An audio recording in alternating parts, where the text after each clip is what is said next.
агентии мубориза бо коррупсияи тоҷикистон рӯзи 20 декабр аз боздошти кормандони комиссарияти ҳарбии вилояти суғд мавзуна абдуллоева ва шарики ӯ зарина ғафурова бо иттиҳоми қаллобӣ бо истифода аз мансаб ва кӯшиши ғайриқонунӣ фурӯхтани билети ҳарбӣ хабар дод. маркази матбуоти агентӣ гуфт шаҳрванд А ба ин ниҳод бо ариза муроҷиат карда хостааст то нисбат ба кормандони комиссарияти ҳарбии вилояти суғд бо номи абдуллоева мавзуна наимовна чораҳои қонунӣ андешида шавад, зеро номбурда оиди омода карда додани билети ҳарбии корношоямӣ аз ӯ маблағи 10 000 сомонӣ талаб карда аз ин маблағ 4 000 сомониашро гирифта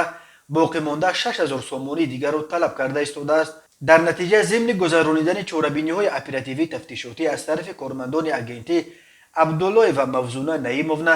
баъди аз шаҳрванд А гирифтани маблағи 6 000 сомонӣ пора боздошт карда шуда маблағи мазкур ҳамчун далели шаҳид дарёфт карда гирифта шуд. гуфта мешавад дар иттилоияи маркази матбуоти агентӣ дар ҷараёни амалҳои тафтишотӣ муайян карда шудааст ки ба ин қазия аз ҷониби мавзуна абдуллоева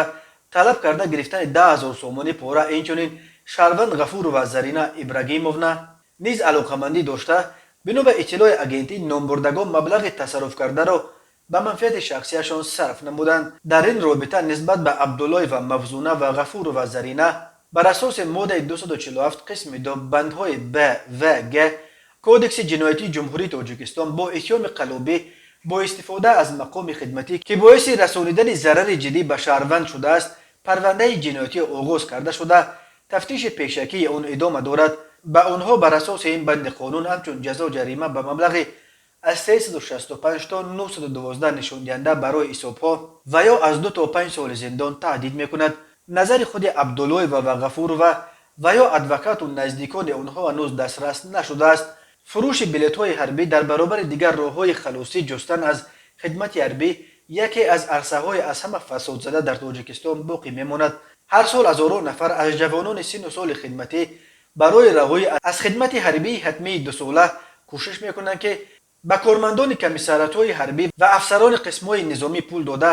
соҳиби билети ҳарбӣ шаванд ва бо ҳамин аз ҷабру аз тарси аблава халос шаванд. вале мавридҳоям буд ки ҷавонони билети ҳарбӣ харидаро низ ба қалбакӣ будани ин санадҳояшон айбдор карда боз ҳам ба артиш фиристода буданд. дар соли 2021 дар Тоҷикистон ба қонун дар бораи ӯҳдадориҳои ҳарбӣ ва қонун дар бораи хидмати алтернативӣ тағйироте ворид карда шуд ки бар асоси он шаҳрвандон метавонанд худро қонунан аз хидмати дусолаи артиш халос карда бо пардохти як маблағи муайян ҳамагӣ 1 моҳ хидмат кунанд. ҳукумати Тоҷикистон маблағи халосӣ аз хидмати ҳарбиро ба андозаи 420 нишондиҳанда барои ҳисобҳо муайян кардааст ки дар соли 2021 25200 сомониро ташкил медод. соли оянда ба сабаби боло рафтани ҳаҷми нишондиҳанда барои ҳисобҳо маблағи халосӣ аз артиш наздики 27 000 сомонӣ ё дақиқтараш 26 878 сомонию 32 дирҳамро ташкил хоҳад дод. вале бо вуҷуди фароҳам овардани чунин имконияти халосии қонунӣ аз хидмати ҳарбӣ бисёриҳо ҳамчунон талош доранд ки бо додани пора худро аз хидмат халос кунанд.